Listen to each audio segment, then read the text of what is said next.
முன்னொரு காலத்தில் மிக அழகான ஒரு மாயாஜால காட்டில் பிப் என்ற மகிழ்ச்சியான வாத்தும், ரிக்கு என்ற புத்திசாலி முயலும், நினோ என்ற சுறுசுறுப்பான அணிலும் மிகச்சிறந்த நண்பர்களாக வாழ்ந்து வந்தார்கள். அவர்கள் மூவரும் தினமும் ஒன்றாக விளையாடுவதும் பழங்களை பகிர்ந்து உண்பதுமாக சந்தோஷமாக இருந்தார்கள். ஒரு நாள் பிப்பு குளக்கரை ஓரத்தில் மின்னிக் கொண்டிருந்த கற்களை ஆசையோடு பார்த்து கொண்டிருந்தான். அப்போது வானத்திலிருந்து தங்கத் துகள்கள் சிதற ஒரு அபூர்வமான தங்க இறகு ஒன்று மெதுவாக மிதந்து வந்தது. அந்த இறகை பிப் கையில் எடுத்தவுடன் அவனது சிறகுகளை சுற்றி ஒரு மாய ஒளி வீசியது. அது ஒரு மந்திர இறகு. பிப் அந்த இறகை வைத்து ஒரு இலையை தொட்டான். அது உடனே ஜொலிக்கும் தங்கமாக மாறியது. பிப் உற்சாகத்தில் அங்கிருந்த மரக்கட்டை, கூழாங்கற்கள் என அனைத்தையும் தங்கமாக மாற்றினான். காட்டு விலங்குகள் அனைத்தும் பிப்பை கொண்டாடின. புகைப்படங்கள் எடுத்து ஆரவாரம் செய்தன. தான் ஒரு நட்சத்திரமாக மாறிவிட்டதாக பிப் பெருமைப்பட்டான். ஆனால் அந்த மகிழ்ச்சி நீண்ட நேரம் நீடிக்கவில்லை.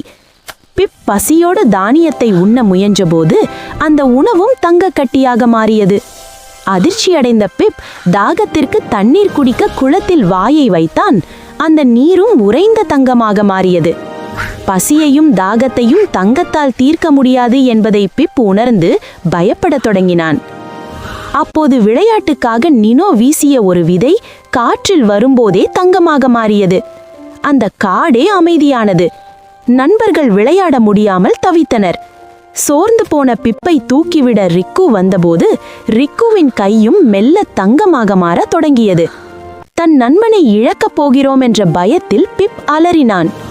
தங்கத்தால் செய்யப்பட்ட மரங்களுக்கும் பொம்மைகளுக்கும் நடுவே தனிமையில் அமர்ந்து அழுதான். உண்மையான மகிழ்ச்சி என்பது மின்னும் தங்கத்தில் இல்லை, அது நம்முடன் இருக்கும் நண்பர்களிடமும் அன்பிலும் தான் இருக்கிறது என்பதை பிப் ஆழமாக உணர்ந்தான். உடனே மனம் மாறிய பிப் அந்த தங்க இறகை மீண்டும் குளத்தில் வீசினான். அந்த மாயாஜாலம் மறைந்து காடு மீண்டும் பசுமையானது. ரிக்குவும் நினோவும் பழையபடி மாறினர். மறையும் சூரியனின் அழகான ஒளியில் 3 நண்பர்களும் ஒருவரையொருவர் கட்டித் தழுவிக்கொண்டு இயற்கையான வாழ்வே சிறந்தது என்று மகிழ்ச்சியாக சிரித்தனர். இந்த கதை உங்களுக்கு பிடித்து இருந்தால் மறக்காமல் இந்த வீடியோவுக்கு லைக் பண்ணுங்க, ஷேர் பண்ணுங்க மற்றும் சப்ஸ்கிரைப் பண்ணுங்க. இது உங்கள் குட்டி கதைகள் பை அபி சேனல்.